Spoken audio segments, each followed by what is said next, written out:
Good morning students.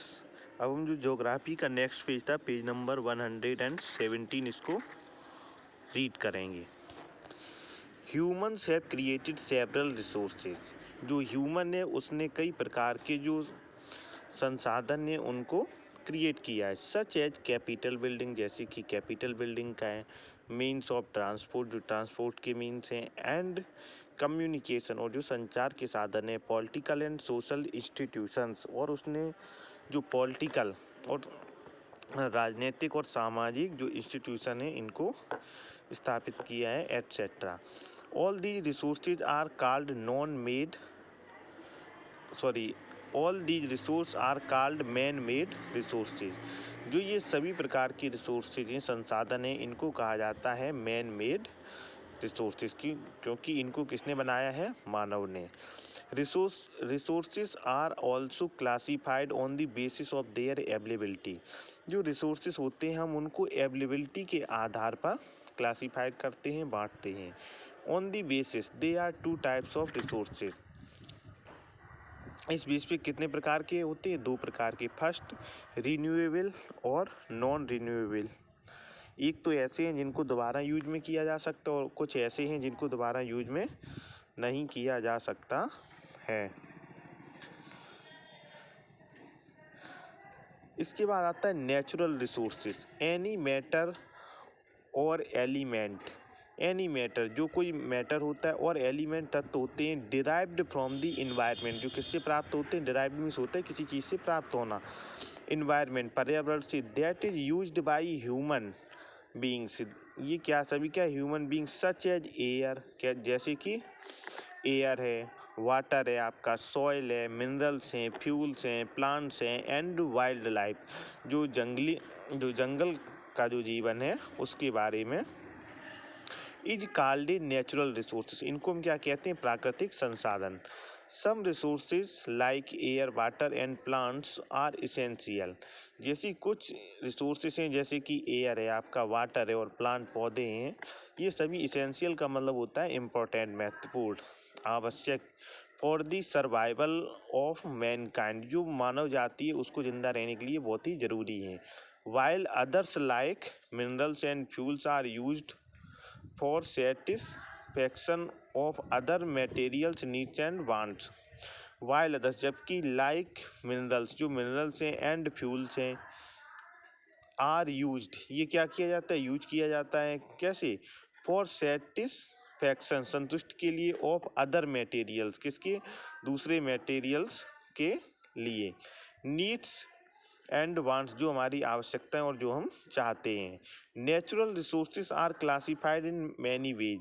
जो natural resources हैं इनको हम कई प्रकार से डिवाइड करते हैं। फर्स्ट है on the basis of source of origin. First है, इसमें क्या है? हम इसको डिवाइड करते हैं basis of source of origin, कि ये ओरिजिन के आधार पर। Resource are classed into land, soil, water, plant, animal, minerals and energy resource. जो कि रिसोर्स हैं वह कैसे बटे हुए हैं? लैंड में, सॉइल में, वाटर में, प्लांट में, एनिमल में, मिनरल्स में, एंड एनर्जी रिसोर्स में। According to the stage of development, हम अगर देखेंगे किसके अनुसार? विकास के अनुसार। Resource, there are 3 type of resources. तो रिसोर्सेज कितने प्रकार के होते हैं? 3 प्रकार के। फर्स्ट कौन सा है आपका? Potential resource. पोटेंशियल रिसोर्स का मतलब है जो संभावित रिसोर्स हैं, जो कि भविष्य में यूज में आएंगे। सेकंड है हमारा एक्चुअल रिसोर्सेज। दूसरा है जो वास्तव में रिसोर्सेज हैं उनका। और तीसरा है रिजर्व रिसोर्सेज। अब हम इनको एक एक करके समझेंगे। Potential resources are those resources which are found in a region. Potential resource वो हैं जो किसी एक रीजन में पाए जाते हैं, and have not yet been utilised. अभी तक इनका क्या नहीं हुआ है? उपयोग नहीं हुआ है। But are likely to be used in future, जबकि इनका फ्यूचर में प्रयोग होगा। फॉर एग्जाम्पल, अफ्रीका है जी vast potential of water. Africa में क्या है कि बहुत ही अधिक पानी की मात्रा है। Resource in the form of perennial streams, but most of them they are yet to be tapped. तो ये बताया गया जो अफ्रीका में क्या है कि अभी वहाँ का जो जो पोटेंशियल रिसोर्स में क्या है, वाटर है, जिसका अभी सही प्रकार से यूज नहीं किया जा रहा है, जो कि भविष्य में अच्छे से किया जाएगा। फिर आता है actual resource are those resource which have been surveyed and quantitative determined. जो एक्चुअल रिसोर्स हैं ये क्या है, रिसोर्स को क्या है, सर्वे के आधार पर इनकी क्वांटिटी का निर्धारण होता है फॉर एक्चुअल यूज, की मतलब ये कब तक यूज में रहेंगी। Such resources are development with the help of technology and capital. जो ये रिसोर्सेज हैं इनका डेवलप कैसे विकास होगा, टेक्नोलॉजी और पूंजी के मदद से। नेक्स्ट आता है reserve resource are those resource which can be developed profitable with available technology.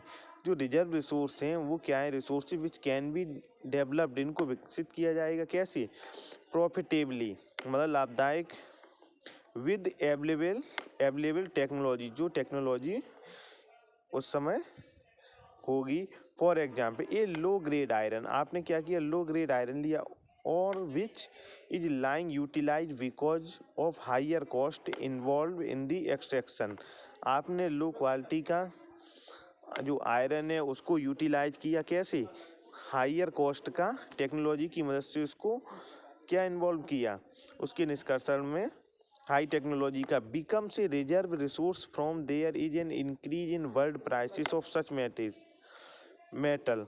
तो बिकम से रिजर्व, ये रिजर्व रिसोर्स है which there is an increase, ये बढ़ा देगा क्या, इन वर्ल्ड प्राइसेस, जो विश्व में जो प्राइसेस हैं कीमतें वो ऑफ सच मेटल, इस मेटल की, on the basis of renewability. हम इसको किस आधार पर देखिए, रिन्यूएबिलिटी के आधार पर। Natural resources are classified into renewable और नॉन रिन्यूएबल रिसोर्स, मतलब एक हमने बांटा है रिन्यूएबल में और नॉन रिन्यूएबल में। Most of the natural resources are renewable because they are part of natural cycles. Most of natural resource, जो अधिकतर जो नेचुरल रिसोर्सेज हैं रिन्यूएबल हैं, बिकॉज ये किसके पार्ट हैं, ये नेचुरल साइकिल की, जो प्राकृतिक साइकिल है, जो प्राकृतिक चक्र है उसकी। सच एज रॉक साइकिल, जैसे कि चट्टान की जो साइकिल है, हाइड्रोलॉजिकल जो जल से संबंधित साइकिल है, and gas cycle. Gas cycle का मतलब होता है जो गैसेस पाई जाती हैं जो एक क्रम से होती हैं उसका। Different kinds of resource undergo, जो डिफरेंट अलग अलग प्रकार के जो काइंड रिसोर्सेस हैं, अंडरगो मीन्स होता है झेलना, ये डेफिनेट साइकिल, ये क्या है, एक निश्चित cycle, in the course of time, समय बीतने के साथ ये एक साइकिल में रहती हैं, एक चक्र में रहती हैं। Of course, the time taken in completing these cycles vary. Rock cycle may take millions of years, while hydrological cycles may be completed in a very short time. इसमें बताया गया है कि रॉक साइकिल में टेक मिलियंस ऑफ ईयर, जो ये cycle है ये क्या है, मिलियंस ईयर्स लेती है, वाइल जबकि हाइड्रोलॉजिकल साइकिल है मे बी कंप्लीटेड, ये बहुत जल्दी कंप्लीटेड हो जाती है, कब, in a very short time, बहुत ही कम समय में। Renewability we mean the ability of a natural resources to renew और रिप्लेनिश का मीन्स होता है भरपाई। रिन्यूएबिलिटी वी मीन, हम इसका अर्थ क्या लगा, the ability of natural resources, जो नेचुरल रिसोर्स की एबिलिटी है टू रिन्यू, और दोबारा न्यू होती है, और रिप्लेनिश मतलब उसकी भरपाई हो जाती है, इट सेल्फ स्वयं से, within some generation of human life, जो मानव के कुछ जनरेशन की लाइफ में ही। रिन्यूएबल रिसोर्सेज और inexhaustible in resources are those resources which are renewed और रिप्लेनिश्ड फास्ट। ये क्या होते है कि इसमें विच आर रिन्यूड, ये दोबारा से रिन्यूड होती है, और रिप्लेस की जो भरपाई होती है बहुत तेज़ी से होती है। सम सच रिसोर्सेज आर अवेलेबिलिटी, जो रिसोर्सेज संसाधन है उनकी क्या है, अवेलेबल कंटिन्यूसली, वो क्या रहते हैं, हमेशा उपलब्ध रहते हैं। एंड आर नॉट अफेक्टेड, और ये क्या नहीं प्रभावित करते हैं, बाई ह्यूमन एक्टिविटीज, और ये जो मानव की जो गतिविधियाँ हैं उनसे प्रभावित नहीं होते हैं। सोलर है, विंड है, and wave energy are some such renewable resources, जो आपका सोलर है, विंड है, एंड और ये वेव एनर्जी है, ये कैसे हैं? रिन्यूएबल रिसोर्सेज हैं। Many resources on the other hand get depleted means होता है खाली आफ्टर यूज। दीज में however be replenished if the rate of their consumption। These में हालांकि भी रिप्लेनिश, ये खाली होते हैं, if the rate of their consumption मतलब होता है कि उसका जो उपयोग होता है does not exceed the rate of renewable of replenishment. तो जो ये इनका एक्सीड द रेट, इसका रेट क्या बढ़ता है? रिन्यूएबल एंड रिप्लेन भरपाई से। सच रिसोर्सेज मेंटेन, जो कुछ ही रिसोर्सेज हैं वो क्या करते हैं? Maintain there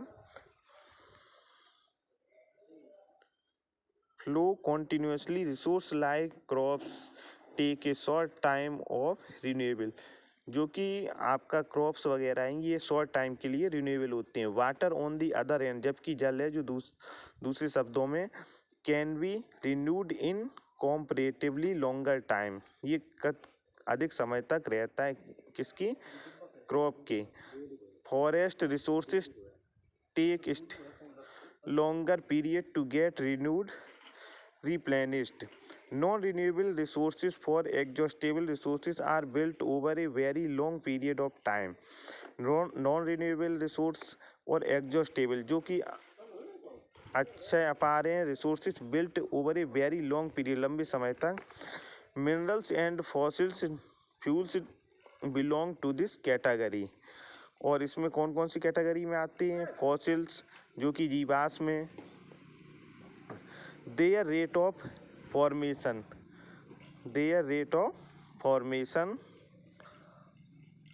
is extremely low, जो इनका फॉर्मेशन का रेट है वो कैसा है? बहुत ही अधिक लो है। They take millions of years to form, they are can not be replenished soon, these resources are distribute unevenly. इसके बाद ये आपको पूरा रीड करना है और इसके आगे का मैं आपको नेक्स्ट लेक्चर में बताऊंगा। Thank you.